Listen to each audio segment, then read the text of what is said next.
Hallelujah. चलिए आंखें बंद करते हैं। हे महान परमेश्वर,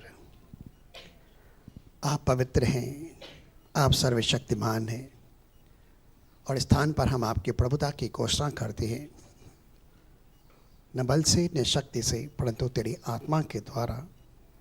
और सुनिए, तूने कहा कि जब धरती पर 2 या 2 से अधिक मेरे नाम से जमा होंगे वहाँ पर मैं रहूँगा।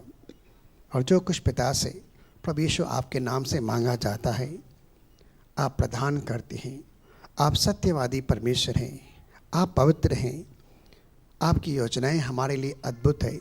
हम तमाम बातों के लिए तेरा धन्यवाद करते हैं। सारा आदर और महिमा आपके नाम को देते हुए सारी स्तुति, आराधना, धन्यवाद और जय की बेटों के साथ हम आपके नाम के प्रति अर्पित करते हैं। इन अद्भुत गवाहियों के लिए, चंगाइयों के लिए, छुटकारों के लिए, बरकतों के लिए, प्रमोशन के लिए आपका दिल से धन्यवाद।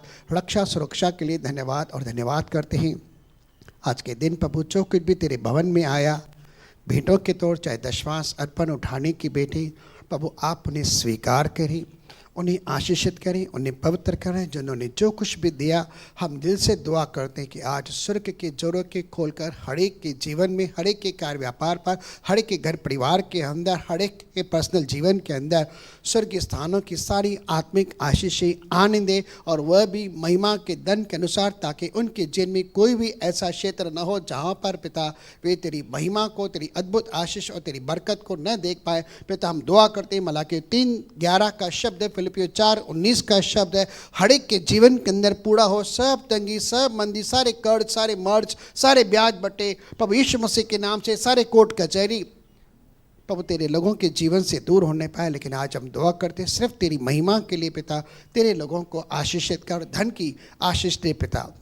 धन्यवाद करते हैं आज के प्रभु भोज की विधि के लिए दुआ करते हैं कि रोटी को भी आशीष कर जो स्वर्ग से उतरी और जीवन की रोटी कहलाती है उसे भी पवित्र ठहरा, और इस दाखरस को भी आशीषित कर, पवित्र कर, जो मसीह के लहू में बांधी गई नई वाचा है, जो हमारे पाप और अधर्म की क्षमा के लिए बहाया गया। इस दाखरस को भी आप आशीषित कर, पवित्र करें और आज की विधि को संपन्न करने के लिए भी तेरे दास को अनुग्रह दे पिता, ताकि बोलने वाला तेरा दास नहीं लेकिन तेरी आत्मा आज इस मुख के साथ, इस मुख के द्वारा बातें करे और तेरी महिमा के लिए प्रभु तेरा अनुग्रह तेरे दास के लिए पर्याप्त हो और उसके जीवन में उसकी निर्बलता और व्यवस्था के अंदर तेरी सामर्थ प्रकट होने पाए। हम दिल से आपका धन्यवाद करते हैं। सारा आदर और महिमा तुझे देते हैं प्रभु यीशु मसीह के पवित्र नाम से, आमीन। चले, सारी महिमा प्रभु यीशु मसीह के नाम पर। हमारा परमेश्वर बहुत ही अद्भुत कार्य करता है और हम विश्वास करते हैं मसीह के नाम पर कि वह परमेश्वर का पुत्र है, जीवित परमेश्वर का पुत्र मसीह है। और इस बात पर विश्वास करने के द्वारा हम सब परमेश्वर की संतान हैं। और सारे जगत के अंदर जहाँ कहीं भी मसीह भाई बहन पाए जाते हैं, जो अपने पवित्र हाथों को उठाकर हर जगह पिता का धन्यवाद करते, उससे प्रार्थना करते हैं। और मसीह लोगों की एक खास पहचान रहती है कि वे प्रार्थना करने वाले रहते हैं, ठीक है। और मैं विश्वास करता हूँ कि आप सब भले 1 मिनट की ही सही आप प्रार्थना जरूर करते होंगे। जितने लोग 1 मिनट की प्रार्थना करते हैं हाथ उठा सकते हैं। भाई मैं आपको शर्मिंदा करने के लिए नहीं बोल रहा हूँ, लेकिन 1 मिनट की भी प्रार्थना अगर आप करते हैं, आज आपके सामने कुछ शब्द आ रहा है, ठीक है। और वह शब्द मेरी ओर से नहीं है, परमेश्वर की ओर से है। अगर 1 मिनट की भी प्रार्थना करती हैं, परमेश्वर आपकी प्रार्थना को सुनता है। चाहे आप 1 घंटे की प्रार्थना करते तो भी परमेश्वर आपकी सुनता है। यदि आप उपवास के साथ प्रार्थना करते तो भी परमेश्वर आपकी सुनता है। यदि आप लबलबाते हुए होठों के अंदर, दबदबाते हुए होठों के अंदर भी प्रार्थना करते तो भी परमेश्वर सुनता है। अगर आप प्रार्थना न करते, यीशु मसीह के नाम पर विश्वास करते हैं, तो भी परमेश्वर आपकी ज़रूरतों को पूरा करता है, क्योंकि परमेश्वर मसीह में आप सबसे बहुत बहुत बहुत प्यार करता है। अपने पड़ोसी से कह सकते हैं, परमेश्वर आपसे बहुत प्यार करता है। सबने कहा, अब वापस हाथ मिलाकर बोली, परमेश्वर मुझसे भी प्यार करता है और थोड़ा प्यार नहीं करता, बहुत प्यार करता है। बोली बोली, हाँ। अब एक शब्द और बोलता हूँ, दूसरा शब्द हाथ मिलाकर बोलिए, परमेश्वर मेरी प्रार्थनाओं को सुनता है। आज का मुद्दा यही है, मेरी प्रार्थनाओं को सुनता है। पक्का सुनता है? भाई पास्टर आज आपको थोड़ा फंसाने वाले हैं, ठीक है ना? आपने बोला तो सही लेकिन आप फंस गए।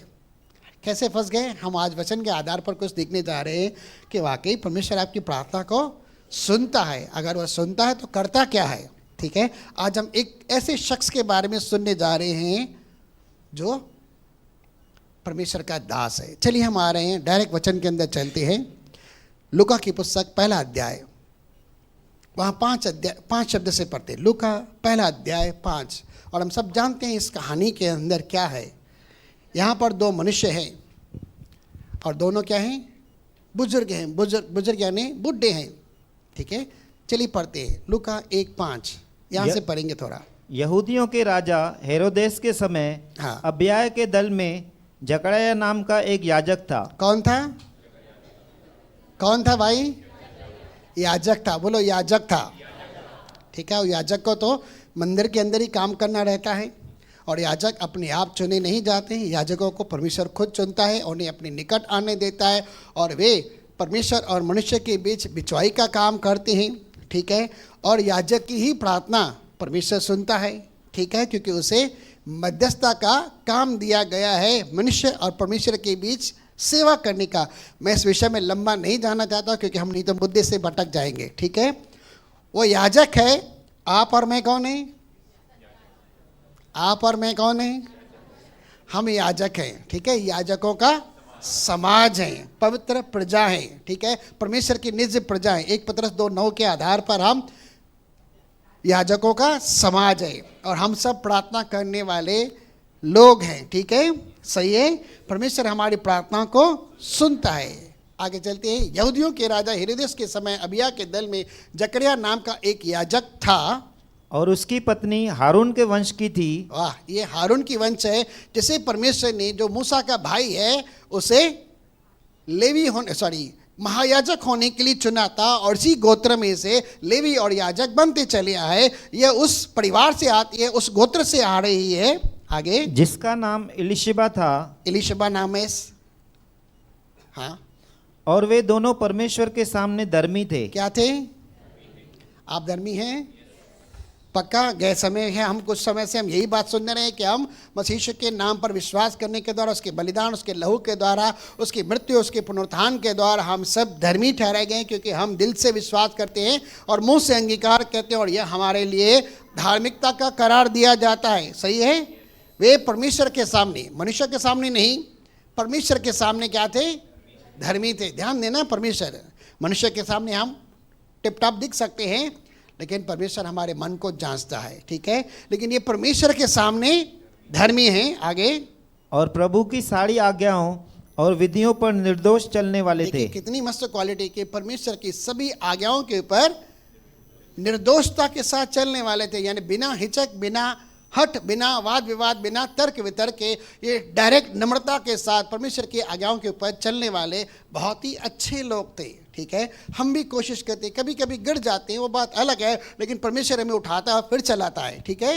आगे, उनके कोई भी संतान न थी। लेकिन क्या है? इन्हें संतान नहीं थी। आगे, क्योंकि इलिशिबा बांझ थी। क्या थी? और अगर ऐसे लेडीज के विषय में कहा जाए तो उन्हें कभी संतान हो भी नहीं सकती, ठीक है? जैसे इंग्लिश के अंदर बैरनेस कहा जाता है, उन्हें कभी संतान नहीं हो सकती करके, मैं उसके विषय में भी नहीं जाना चाहता। वह बांझ थी और उसके लिए गर्भ धारण करना, फलवंत होना नामुमकिन काम था। आगे, और वे दोनों बुरे थे। अब यहाँ पर क्या है? ये दोनों बुरे थे। अब आपके सामने एक प्रश्न आ रहा है, ये मंदिर के अंदर काम कर रहे हैं, परमेश्वर पर भरोसा करते हैं, इन्हें परमेश्वर की सारी व्यवस्था पता है और इन्हें संतान नहीं है, तो ये संतान के लिए क्या प्रार्थना करते थे?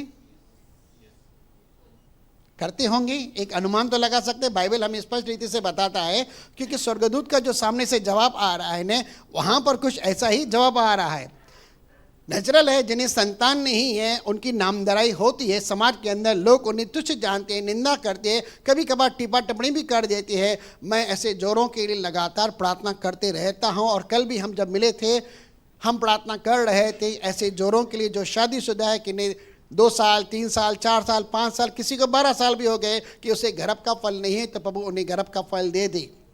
ठीक है। और मैं पर्सनल प्रार्थना के अंदर भी बैठता हूँ और मैं परमेश्वर के नाम को धन्यवाद करता हूँ। इन 21 सालों की सेवा के अंदर परमेश्वर ने 45 जोरों को गर्भ के फल के साथ आशीषित किया हुआ है।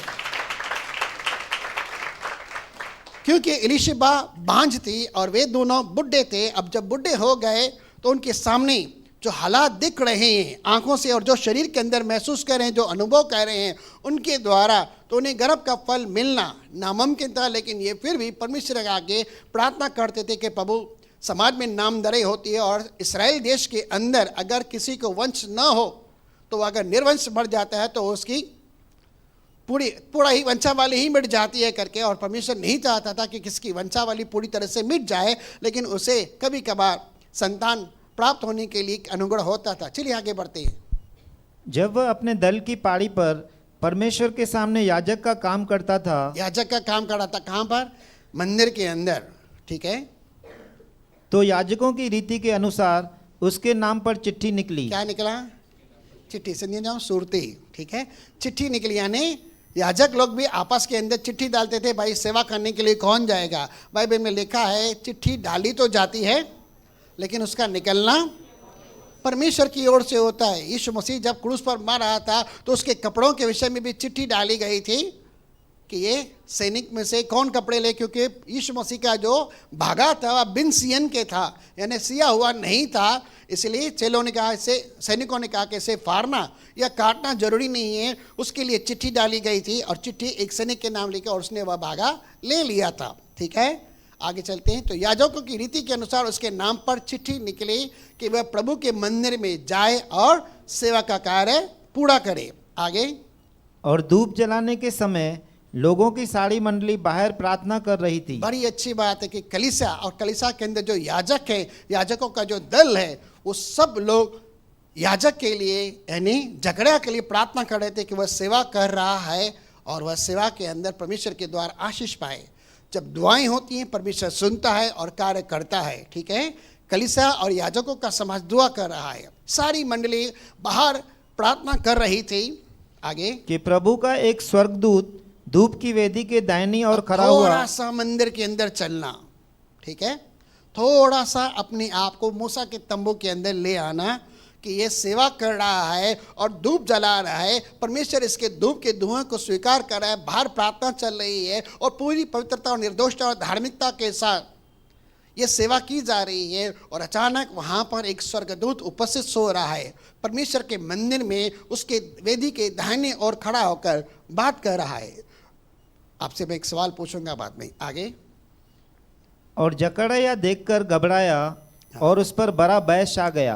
नेचुरल है कि डर लग जाता है, क्योंकि स्वर्गदूतों का शरीर जो होता है एकदम अद्भुत रहता है, एकदम चमकीला रहता है, एकदम तेजोमय रहता है, एकदम पवित्र रहता है, तेज से भरपूर होता है, ठीक है। आगे, परंतु स्वर्गदूत ने उससे कहा, हाँ, हे जकड़िया, हे जकड़िया, भयभीत न हो, डरो मत। क्योंकि तेरी स्वर्गदूत को पता चल गया भाई ये घबरा रहा है, डर रहा है, वो खुद कह रहा है भाई डरो मत, घबराओ मत। क्योंकि जब कभी परमेश्वर के स्वर्गदूत आपसे और मुझसे मुलाकात करने के लिए आते हैं, सबसे पहले तो हिम्मत देते हैं। जब यीशु मसीह भी गतसमय बाग के अंदर 3 बार प्रार्थना कर चुका कि हे प्रभु यदि हो सके तो यह कटोरा मेरे सामने से दूर हटा, तब वहाँ गतसमय बाग के अंदर एक स्वर्गदूत आकर उसे सामर्थ प्रदान करने लगा कि वह क्रूस की मृत्यु को अंजाम दे और उसे सामर्थ मिली। स्वर्गदूत कभी कभार हमें सामर्थ भी देते, कभी कभी हमारा हियाव भी बनाते, कभी कभी हमें बल भी देते और कभी कभी हमें शांति और आनंद की तसल्ली की भी बातें बोलते। और ये हमारे लिए सेवा टहल करने वाली, रक्षा करने वाले आत्माएं हैं, ठीक है। स्वर्गदूत ने कहा, हे जकड़िया डरो मत, भयभीत मत हो, क्योंकि तेरी प्रार्थना सुन ली गई है। क्या स्वर्गदूत झूठ बोल सकते हैं? क्या कह रहा है? तेरी प्रार्थना सुन ली गई है, यानी वह प्रार्थना करने वाला था। लेकिन स्पष्ट रीति से यहाँ पर जो जवाब आ रहा है, क्या प्रार्थना कर रहा है? आगे, और तेरी पत्नी इलिशिबा से तेरे लिए एक पुत्र उत्पन्न होगा। हाँ, अब मैं उस जोड़े के लिए भी दुआ करता हूँ जो यहाँ पर है। आप इस शब्द को रीमा शब्द के लिए अपने ऊपर ले सकते हैं। तेरी पत्नी से तेरे लिए एक पुत्र होगा, पुत्र उत्पन्न होगा, और तू उसका नाम यूहन्ना रखना। आप अपनी मर्जी से उसका नाम रख सकते हैं, ठीक है, जो परमेश्वर आपके दिल के अंदर डाले। ये शब्द आज आपके लिए है, ठीक है। और परमेश्वर आपको गर्भ के फल के तौर पर एक बीज भी दे रहा है कि आप फलवंत हो सके। मैं हर एक जोड़े के लिए दिल से दुआ करता हूँ कि ये शब्द आपके जीवन में पूरा हो जाए। वापस आते हैं 13 में। तेरी प्रार्थना सुन ली गई है और तेरी पत्नी इलिशबा से तेरे लिए एक पुत्र उत्पन्न होगा और तू उसका नाम यूहन्ना रखना। इसका मतलब अगर स्वर्गदूत उसके साथ बातचीत कर रहा है इस विषय में, तो वह नेचुरल है कि वह परमेश्वर के आगे प्रार्थना करता होगा कि प्रभु मुझे संतान का फल दे दे, मेरी निंदा को हटा, मेरी नामधराई को हटा और मैं निर्वंश होकर मर न जाऊं और आगे चलकर मेरा वंशज ही मिट जाए, मेरी सरनेम ही मिट जाए, मुझे संतान दे दे, चाहे लड़का हो या लड़की, वो बात अलग है करके, लेकिन मुझे संतान दे दे। वो निरंतर प्रार्थना करता है, निरंतर प्रार्थना करता है, निरंतर प्रार्थना करता है और प्रार्थना करते करते करते करते सालों साल बीत जाते हैं और बुढ़ा हो जाता है। सही है ना, दोनों बुढ़े हो गए। अब वह जब बुढ़ा हो गया तो उसे यकीन भी नहीं हो रहा है कि संतान हो भी सकती है या नहीं हो सकती है, और वह जब अपनी स्त्री की तरफ देखता है तो वह देखता है कि वह तो भांज है, मैं बुढ़ा हो गया हूँ, क्या पॉसिबल है ऐसे हालात के अंदर गर्भ का फल मिलना? लेकिन फिर भी प्रार्थना चालू है। यीशु मसीह ने हमें प्रार्थना करने के विषय में सिखाया, लगातार प्रार्थना करने के विषय में, लगातार यहाँ बांधकर परमेश्वर के आगे दुआ करने से, और आज नहीं तो कल प्रार्थना सुनी जाएगी और हमारे लिए न्याय प्रकट किया जाता है उस विधवा और अधर्मी न्यायाधीश के विषय में। ठीक है, लेकिन परमेश्वर जो सच्चा न्यायाधीश है, सच्चा न्याय करने वाला परमेश्वर है, वह तुरंत अपने लोगों की दुआ सुनकर उनका न्याय चुकाता है। ठीक है, आगे, तेरी प्रार्थना सुन ली गई है और तेरी पत्नी इलिशबा से तेरे लिए एक पुत्र उत्पन्न होगा और तू उसका नाम यूहन्ना रखना। अगर आज की तारीख में मैं आपसे सवाल पूछता हूँ, अब सवाल है, स्वर्गदूत परमेश्वर के मंदिर में, कलीसिया के अंदर, या जो आपका प्राइवेट रूम है जहाँ पर आप प्रार्थना करते हैं, बाइबल पढ़ते हैं, हर एक की पर्सनल जगह रहती है, और अचानक वहाँ पर स्वर्गदूत आकर आपसे आकर कुछ बात कहे, क्या विश्वास कर पाएंगे उसकी बातों पर? क्या आप उसकी बातों पर विश्वास कर पाएंगे? कर पाएंगे? कितने कर पाएंगे? और आप उसके लिए प्रार्थना भी कर रहे हैं। ठीक है, आगे, और तुझे आनंद और हर्ष होगा, तुझे खुशी होगी, अरे भाई मेरी प्रार्थना का फल मिल रहा है, मुझे बच्चा मिला और वो भी पुत्र हो रहा है, परमेश्वर की ओर से ये देन है करके खुशी तो होगी होगी। तुझे हर्ष होगा और आनंद होगा, और बहुत लोग उसके जन्म के कारण आनंदित होंगे। हाँ, आगे, क्योंकि वह प्रभु के सामने महान होगा, हाँ, और दाखरस और मदिरा कभी न पिएगा, हाँ। और अपनी माता के गर्भ ही से पवित्र आत्मा से परिपूर्ण हो जाएगा। स्वर्गदूत भविष्यवाणी कह रहा है। ठीक है, जकरिया के पुत्र के विषय में। आगे, और इजरायलियों में से बहुतों को उनके प्रभु परमेश्वर की ओर फेरेगा। आगे, वह एलिया की आत्मा और सामर्थ में होकर उसके आगे आगे चलेगा कि पितरों का मन लड़के बालों की ओर फेर दे, और आज्ञा न मानने वालों को धर्मियों की समझ पर लाए, और प्रभु के लिए एक योग्य प्रजा तैयार करे। आगे, जकरिया ने स्वर्गदूत से पूछा। अब जकरिया सवाल पूछ रहा है, इतनी लंबी चौड़ी भविष्यवाणी प्रार्थना के उत्तर के तौर पर स्वर्गदूत के द्वारा, वो भी परमेश्वर के मंदिर के अंदर जब वह सेवा कर रहा है उसके सामने आ रही है। आपने तो सिंपल सिटी के अंदर कह दिया कि अगर मेरे सामने स्वर्गदूत प्रकट हो जाए और मुझसे कुछ बात कहे तो मैं तो विश्वास कर लूँगा। ठीक है ना, लेकिन ये मंदिर के अंदर है, याजक है, बुजुर्ग है करके, इसे परमेश्वर की व्यवस्था पता है, इसे क्या करना चाहिए था? सिंपल बाइबल के अंदर लिखा है, नम्रता के साथ उस वचन को अपने हृदय के अंदर जो बोया जाता है स्वीकार कर लो। कैसे? नम्रता के साथ। ठीक है, इसको ऐसा करना चाहिए था, लेकिन कर रहा है। आगे चलते हैं। जकरिया ने स्वर्गदूत से पूछा, यह मैं कैसे जानूं? ये मैं कैसे जानूं? किसका? ठीक है, how it is impossible. Impossible है ना, पॉसिबल। हाँ, क्योंकि मैं तो बूढ़ा हूँ, मैं बुढ़ा हूँ, और मेरी पत्नी भी बूढ़ी हो गई है। मेरी पत्नी भी बुढ़ी हो गई है। हाउ इट इज पॉसिबल कि इस उम्र के अंदर मुझे संतान का सुख भी मिलेगा? यानी इसका मतलब ये पॉसिबल नहीं है। ये विश्वास है या विरोध है या तर्क वितर्क है या अपनी समझ बुद्धि का सहारा लेकर परमेश्वर की युक्ति को निष्फल कर देने के बराबर है? हाँ, आप समझदार हैं। ठीक है, आगे चलते हैं। स्वर्गदूत ने उसको उत्तर दिया कि मैं जिब्राइल हूँ। मैं कौन हूँ? जिब्राइल हूँ, जो परमेश्वर के सामने खड़ा रहता हूँ। परमेश्वर के सामने खड़ा रहा, मैं कभी झूठ नहीं बोल सकता।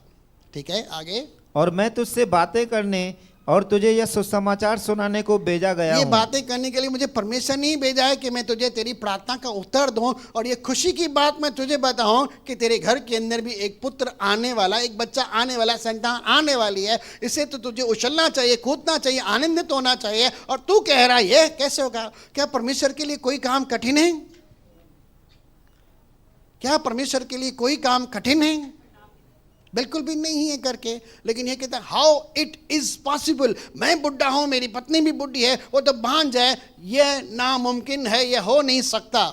यानी वह देखी हुई परिस्थिति को देख रहा है, अपने शरीर की कमजोरी के अंदर अपनी परिस्थिति को देख रहा है, और ये जो बातें नामुमकिन है इनडायरेक्ट के अंदर वो विरोध कर रहा है करके, वहाँ पर वह विश्वास नहीं है। हालांकि ये याजक है, विश्वास के अंदर है और निर्दोषता के अंदर भी चल रहा है, प्रार्थना भी कर रहा है, और जो प्रार्थना कर रहा है लेकिन उसके ऊपर ही वो यकीन नहीं कर पा रहा है कि मेरी प्रार्थना परमेश्वर सुनता है। जिसने कान बनाए हैं वह खुद बहरा नहीं है, वो हमारे छोटी सी छोटी प्रार्थना को भी सुन लेता है। मैं मेरे जीवन के विषय में अगर कहूँ तो अगर मैंने हृदय के अंदर भी प्रार्थना की तो परमेश्वर ने सुनी है। ये कहकर मैं ऊंचा नहीं उठाता हूँ, घमंड नहीं करता हूँ, लेकिन ये मेरे जीवन से सबसे पहली प्रार्थना थी। जब पहले परमेश्वर ने प्रार्थना को सुना था, जब मैंने हृदय के अंदर बोझ रखकर प्रार्थना की थी, आज से नहीं 2001 की बात है, अप्रैल महीने के अंदर, बिना प्रार्थना किए मन ही मन के अंदर भी परमेश्वर ने मुझे जवाब दिया था। मैं उस परमेश्वर को धन्यवाद करता हूं। तो दूर से हमारे विचारों तक को भी सुन लेता है और हमें हमारे प्रार्थना का उत्तर देता है। वह बहरा नहीं है, वह विचारों तक को भी सुन लेता है। अब यह बंदा वो कहता है हाउ इट इज पॉसिबल, यह कैसे मुमकिन है कि परमेश्वर मुझे मेरी प्रार्थना का उत्तर देने जा रहा है। वह देखी हुई परिस्थिति को देख रहा है और इंडायरेक्ट के अंदर विरोध कर रहा है, लेकिन परमेश्वर की युक्ति कभी निष्फल नहीं हो सकती। भजन संहिता 33:11 के अंदर लिखा है, 1 मिनट के लिए आते हैं 33:11 में। भजन संहिता 33 उसका 11वां शब्द पढ़ते हैं। यहोवा की युक्ति सर्वदा स्थिर रहेगी। परमेश्वर जो योजना बनाता है वो हमेशा स्थिर रहती है, यानी पूरी होकर रहती है। और चाहे उसके विषय में कितना विरोध भी हो, देरी भी हो, लेकिन वह पूरी होकर ही रहती है। वो कभी निष्फल और निरर्थक कभी नहीं हो सकती। यहोवा की युक्ति सर्वदा स्थिर रहेगी। उसके मन की कल्पनाएं पीढ़ी से पीढ़ी तक बनी वो अगर रहेगी। कल्पना भी करते हैं तो कल्पनाएं भी पूरी होती हैं भाई। सिर्फ मैं वचन के बारे में नहीं कह रहा हूँ, अगर परमेश्वर कल्पना भी करता है, कल्पना मन में होती है भाई, उसकी कल्पनाएं भी स्थिर रहती हैं। तो ये नहीं है कि परमेश्वर की कल्पनाएं, क्योंकि परमेश्वर की कल्पनाएं हो या योजनाएं हो या बातें हो, हमेशा आकाश के अंदर स्थिर रहती है और पूरी होकर रहती है। और आपके लिए परमेश्वर की जो योजनाएं 29:11 के अनुसार वे सब कुशल कल्याण उन्नति की हैं। इस शब्द को भी आप ले सकते हैं। ठीक है, आगे चलते हैं।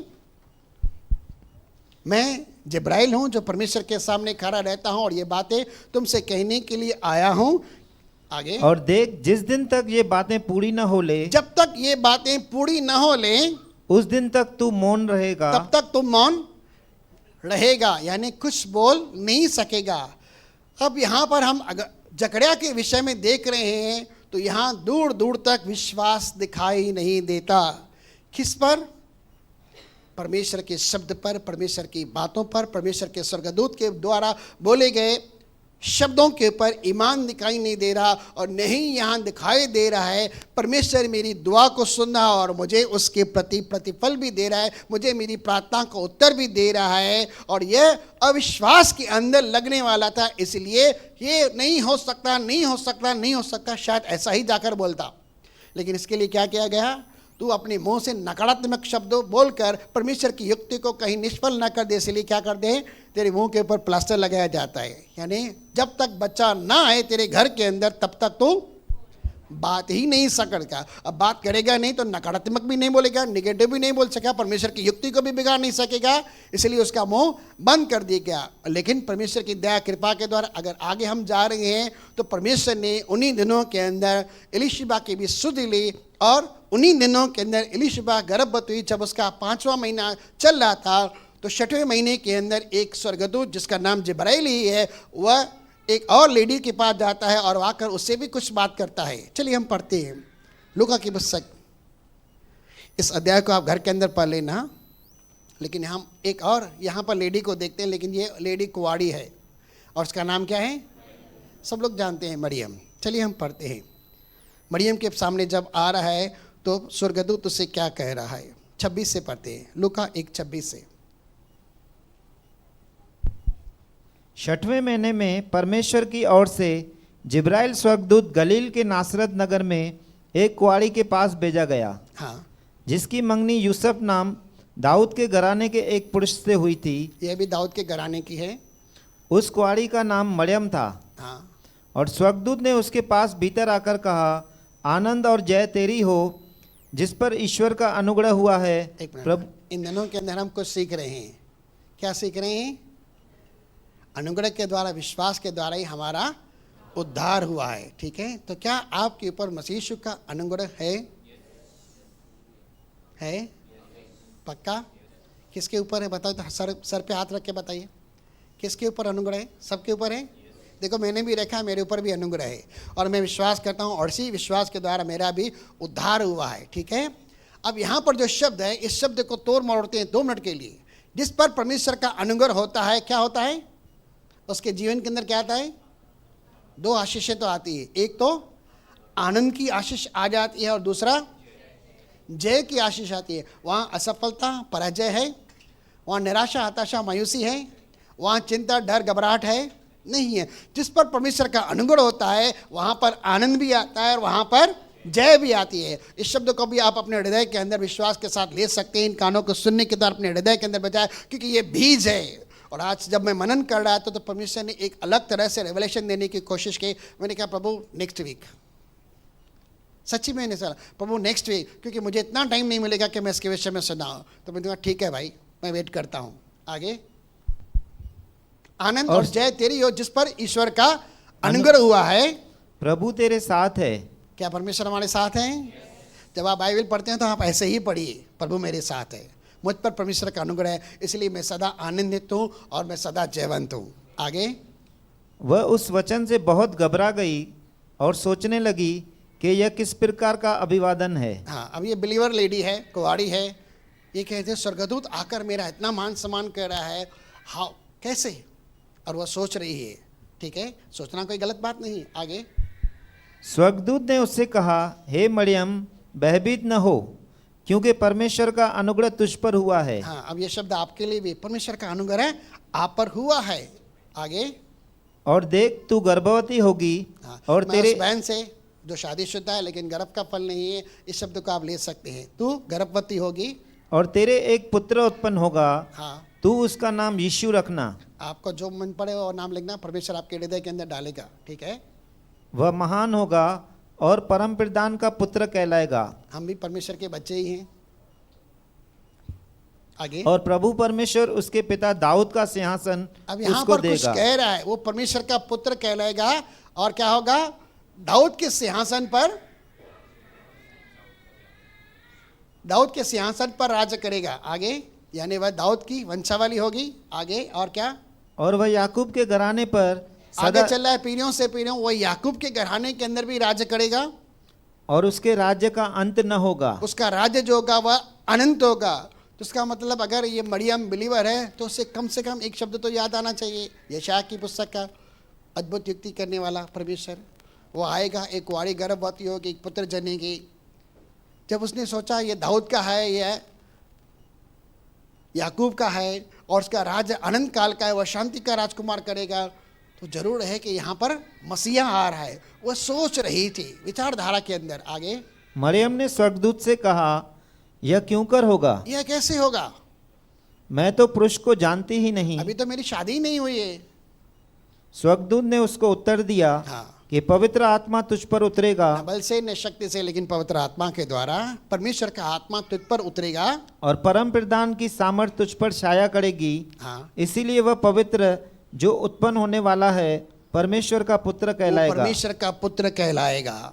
ठीक है, आगे, और देख, और तेरी कुटुम्बनी इलिशिबा के भी बुढ़ापे में पुत्र होने वाला है। हाँ, यह उसका जो बांझ कहलाती थी 6वां महीना है। यह उसके लिए भी एक साइन दी गई, भाई तेरे ही परिवार के अंदर तेरी कुटुम्बिनी है, फैमिली मेंबर है करके, वो भांज कहलाती थी लेकिन अब उसका 6वां महीना है करके, तुझे चाहिए तो चेक कर सकती है उसके विषय में। वह अब गर्भ से है और परमेश्वर ने उसे भी आशीष किया है और यह उसके जीवन के अंदर भी परमेश्वर के द्वारा प्रतिफल के तौर पर आया हो, तो चाहे तो चेक कर सकती है, ये मेरी सोच है करके। यह उसके लिए 6वां महीना है। आगे, क्योंकि जो वचन परमेश्वर की ओर से होता देखिए है। नहीं, मैं इंपॉर्टेंस एक शब्द के ऊपर ज्यादा ध्यान दे रहा हूं। जो वचन परमेश्वर की ओर से होता है वह कभी भी प्रभाव रहित नहीं होता, निरर्थक नहीं होता, निष्फल नहीं होता, असफल नहीं होता। वो अपना काम करना कभी भूलता नहीं है, लेकिन जिस काम के लिए परमेश्वर शब्द को भेजता है वो उसे अंजाम देता ही देता है। अब थोड़ी देर के लिए आते हैं, ठीक है। मैं इसका दूसरा पहलू भी लूंगा, तीसरा पहलू भी लूंगा आगे चल के। ये तो अभी क्रम में, क्योंकि समय बहुत भागते जा रहा है। जो शब्द परमेश्वर की ओर से होता है वह कभी प्रभाव रहित नहीं होता। कितने लोग बाइबल पढ़ते हैं? जब आप बाइबल पढ़ते हैं तो कैसे पढ़ते हैं? प्लीज प्लीज प्लीज आप नावल के समान बाइबल को मत पढ़िए। भले एक अध्याय पढ़िए, मेरा मानना है, मेरा बोलना है, भले एक अध्याय पढ़िए, लेकिन एक बार पढ़ने के बाद दूसरी बार फिर से पढ़ने की कोशिश कीजिए। हो सकता है उस चैप्टर के अंदर आपके जीवन की, आपकी परिस्थितियों के लिए, आपकी किसी समस्या या प्रॉब्लम के लिए वहाँ पर कोई एक शब्द परमेश्वर आपसे बोलना चाहे, आप उस शब्द को अपने जीवन के अंदर ले सकते हैं। जैसे ही आप विश्वास के साथ इस शब्द को नम्रता के साथ अपने हृदय के अंदर ग्रहण करते हैं और हृदय से विश्वास करके उसे अपने मुंह से बोलते हैं, आपके जीवन के अंदर वह शब्द है कार्य करना आरंभ करता है। क्योंकि परमेश्वर का कोई भी शब्द प्रभाव रहित बिना असर के नहीं होता। वहाँ पर परमेश्वर अपनी बाइबल के शब्द के द्वारा आपसे बात करेगा और आपके जीवन को फलदायी बनाएगा। आप इस तरह से अगर बाइबल पढ़ना आरंभ करते हैं, आपका जीवन में 100% गारंटी देता हूँ 100 गुना नहीं 1000 गुना फलवंत होगा। भाई थोड़ा मैं कंजूस हूँ, मैंने शायद 1000 बोल दिया, बहुत कम बोल दिया। हजारों गुना आपका जीवन आशीषित हो सकता है। जो भी आशीषें वचन के अंदर आपके जीवन के अंदर आ सकते हैं, क्योंकि मुझे पता नहीं इसके अंदर कितनी आशीषें छिपी हुई हैं करे, ये तो आशीष का सोता है करके। चलिए आगे चलते हैं। अब यहाँ पर मरियम क्या रिस्पांस दे रही है, आगे देखते हैं। मरियम ने कहा, देख मैं प्रभु की दासी हूँ। मैं क्या हूँ? आप और मैं कौन है? हम परमेश्वर के बच्चे हैं, परमेश्वर के दास भी हैं, ठीक है। आगे, मुझे तेरे वचन के अनुसार हो। क्या हो? मुझे तेरे वचन के अनुसार हो। कैसा स्वीकार किया उसने? बहुत ही सिंपल मैनर के अंदर, न तर्क किया, न वितर्क किया, न डर, न घबराहट, न चिंता, न क्या न क्यों। सिंपल उसने कहा, परमेश्वर कह रहा है मैं परमेश्वर को शब्द को स्वीकार करो, मेरे जीवन के अंदर पूरा हो। बाइबल कितनी आसान है और बाइबल का शब्द कितना ही प्रभावशाली है। कहीं पर कुछ विरोध हुआ? कुछ भी नहीं है। लेकिन उसने कहा मैं प्रभु की दासी हूँ। अगर परमेश्वर चाहता है इन दिनों के अंदर अगर मेरी शादी न भी हुई है, वह मुझे गर्भ के द्वारा आशीष करना चाहता है, तो परमेश्वर की इच्छा मेरे जीवन के अंदर पूरी हो। मेरे कानों के सुनते स्वर्गदूत तेरा शब्द मेरे जीवन के अंदर पूरा हो। मैं प्रभु की दासी हूँ, मेरे जीवन में ऐसा ही हो। इसका मतलब उसने क्या किया? डायरेक्ट सिंपल शब्द को अपने जीवन के अंदर लिया।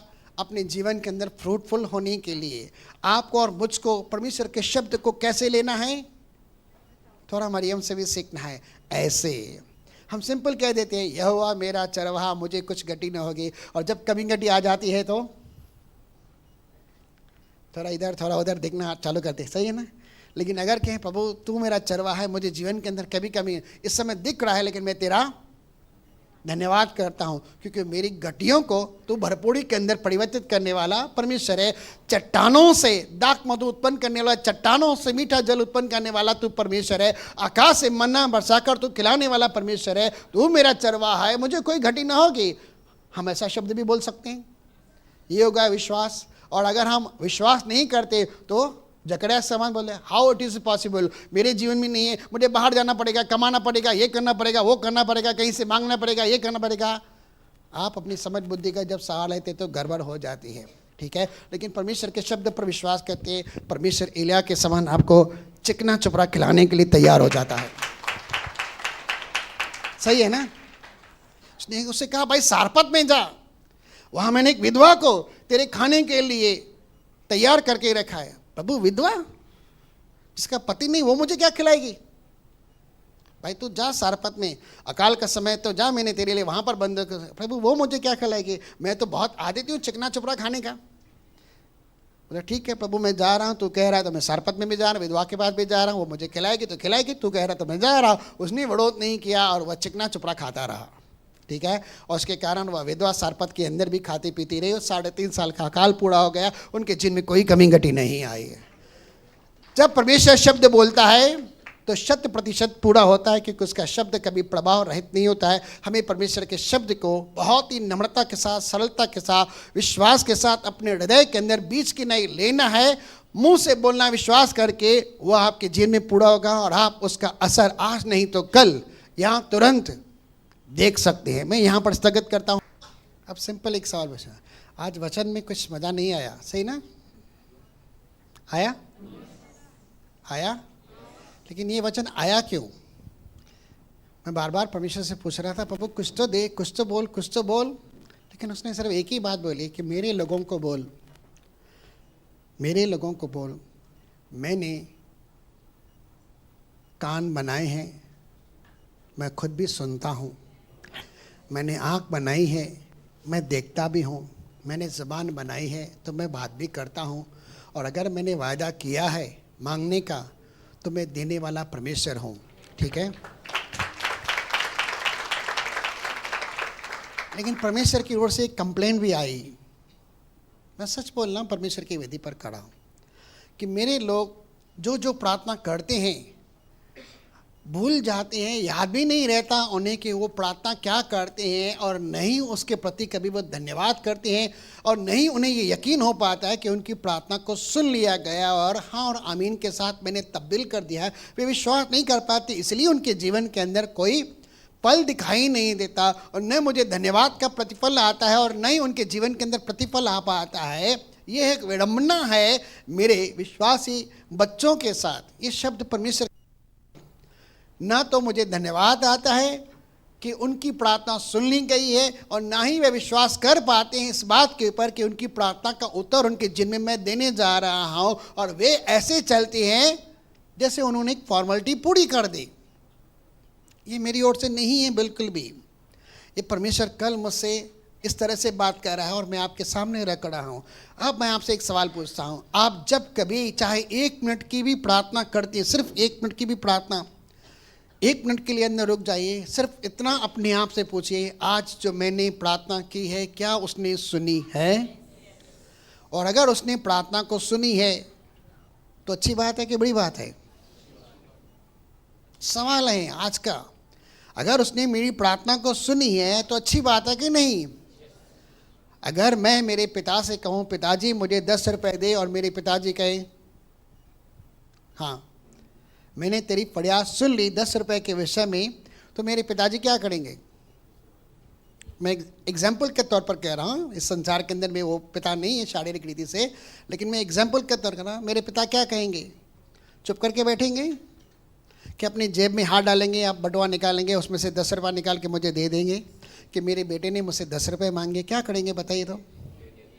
और 10 रुपये अगर मिल गए तो क्या वहाँ पर हम उसके प्रति परमेश्वर का आभार मानते हैं? लेकिन विश्वास मिलने से पहले उस अंधे की चीज को देखने के विषय में कह रहा है, मान के ले लो कि आपको मिल गया और आप परमेश्वर का धन्यवाद करते हैं, और जब आप धन्यवाद करते हैं आपके जीवन के अंदर वो हो जाता है। मरकुस 11 अध्याय उसका 23 और 24 शब्द अगर आप वहाँ पर पढ़ते हैं तो परमेश्वर ने इस शब्द के द्वारा मुझसे बात की है, ना तो मुझे धन्यवाद मिलता है, ना मेरे लोग यकीन कर पाते हैं, और ना ही वे ऐसे अपने जीवन के मानसिकता को ऐसे लेकर चल पाते हैं कि उनके जीवन के अंदर मैंने समाधान नहीं दिया है। वे यकीन ही नहीं पाते। सुबह अगर प्रार्थना करते तो शाम को पूछो आपने क्या प्रार्थना की, खुजलाते रहेंगे। ये अब मैं बोल रहा हूँ, खुजलाते रहेंगे प्रार्थना क्या किया। लेकिन जो आप प्रार्थना करते हैं कम से कम उसे याद रखिए, और जब आप प्रार्थना कर लेते हैं परमेश्वर का धन्यवाद कर दीजिए कि पिता आपने मेरी प्रार्थना को सुना। और जब प्रार्थना परमेश्वर सुन लेता है आपके जीवन के अंदर वो कार्य करना आरंभ कर देता है। आज नहीं तो कल, नहीं तो तुरंत, या कुछ ही समय के अंदर आपके जीवन के अंदर समाधान आ जाता है, इसके प्रति आपको विश्वास करके उस शब्द को अपने जीवन के अंदर लेने जाना है और आभार मानते हुए एक क्या बोलते हैं, एक ऐसी टेंडेंसी, ऐसी मानसिकता अपने हृदय के अंदर लेकर चलनी है। प्रभु तूने मेरी सुनी, मेरे प्रार्थना का बोझ उठाया और आपने मुझे विश्राम दिया, मेरे जीवन में समाधान आएगा, मैं तेरा धन्यवाद देता हूं। उस आशा की गई वस्तु को देखना भी है, उस आशा की गई वस्तु को विश्वास के साथ पाना है, उसका धन्यवाद भी करना है। और जब वह विश्वास को देखता है, आपके जीवन के अंदर ऐसी आशीष आ जाती है। नेक्स्ट मीटिंग के अंदर हम थोड़ा विश्वास की गहराई के अंदर उतरेंगे और मेरा भी पड़ा है आपके जीवन का विश्वास थोड़ा और बढ़े और परमेश्वर आपकी हर एक प्रार्थना का उत्तर दे। आमीन। मुद्दा है सिर्फ विश्वास और प्रार्थना। ठीक है, चलिए आंखें बंद करते हैं। आज आप परमेश्वर से क्या मांगते हैं? आप मांगिए, आप मांगिए, अपना मुंह खोलिए, कोई चुप न रहेगा। समय सिर्फ 5 मिनट का ही है। आप परमेश्वर से 1 मिनट की प्रार्थना कीजिए। जैसे आप घर के अंदर कहते हैं, जैसे कुछ भाई बहनों ने हाथ उठाए कि 1 मिनट की प्रार्थना, आप 1 मिनट की प्रार्थना करिए। सभी लोग, सभी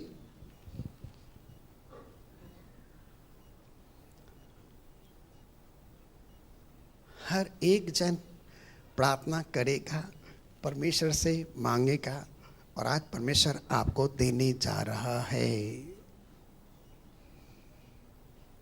कुछ भी मांग सकते हैं। आपके जीवन की कुछ भी समस्या हो सकती है, कोई भी प्रॉब्लम हो सकता है, आप परमेश्वर से मांगिए। वो सर्वशक्तिमान है, नामुमकिन को मुमकिन करने वाला परमेश्वर है। अपने बच्चों को उत्तम से उत्तम वस्तुएं वो देना जानता है, पवित्र आत्मा भी देना जानता है। सृष्टि और कायनात की ऐसी कोई वस्तु नहीं जो हमें न दे सकती।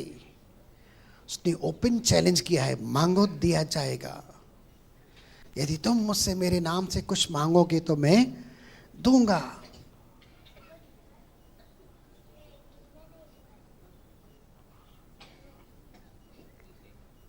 मांगिए, मांगिए।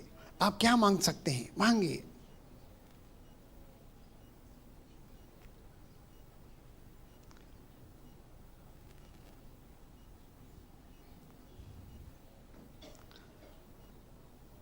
नौ बजने में सिर्फ 5 मिनट पड़े हैं।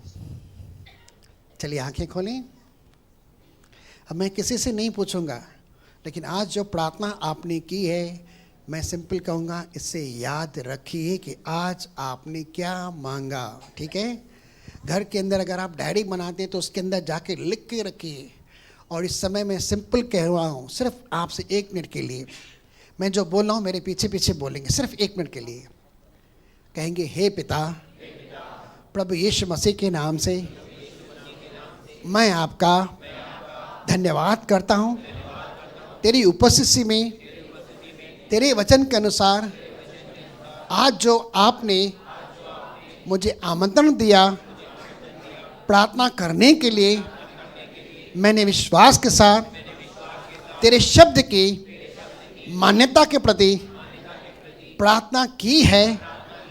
अब मैं दिल से विश्वास करता हूँ और अपने मुख से भी अंगीकार करता हूँ कि जिसने कान बनाए हैं वह खुद बहरा नहीं है और वह सर्वशक्तिमान परमेश्वर है।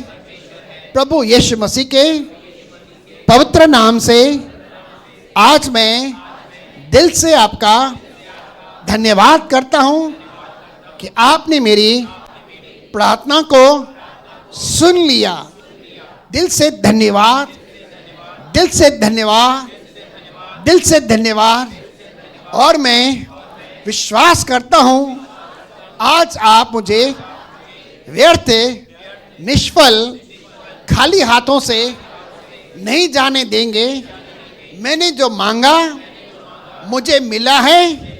मैं विश्वास के साथ मेरी प्रार्थना का उत्तर, मेरी प्रार्थना का समाधान लेकर जा रहा हूँ, क्योंकि आज ही सुना कि आपका कोई भी शब्द प्रभाव रहित नहीं होता, अपने समय में पूरा होकर रहता है। और धन्यवाद आज आपने मेरी भारी भरकम चिंता को, बोझ को, प्रॉब्लम को उठा लिया और मुझे विश्राम दे दिया। आपका धन्यवाद। अब मैं और इस विषय में प्रार्थना नहीं करूंगा, सिर्फ तेरा धन्यवाद करूंगा क्योंकि तूने मेरी सुन ली। प्रभु यीशु मसीह के नाम में आमीन।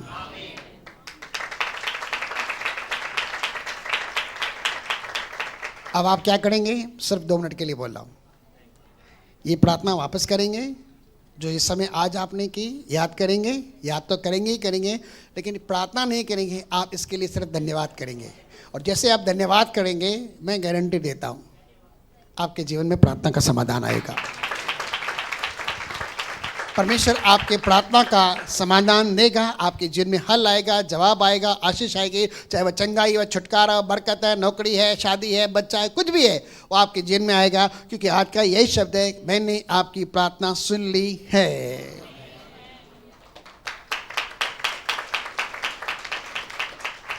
क्या परमेश्वर सिर्फ अपने उन्हीं स्वर्गदूतों को भेजकर हमसे बात करता है? यह अपने शब्द के द्वारा भी हमसे आत्मा में बात कर सकता है। स्वर्गदूत बड़ा या परमेश्वर का शब्द बड़ा? परमेश्वर का स्वर्गदूत बड़ा है, परमेश्वर की आत्मा बड़ी। ये जो है क्या है?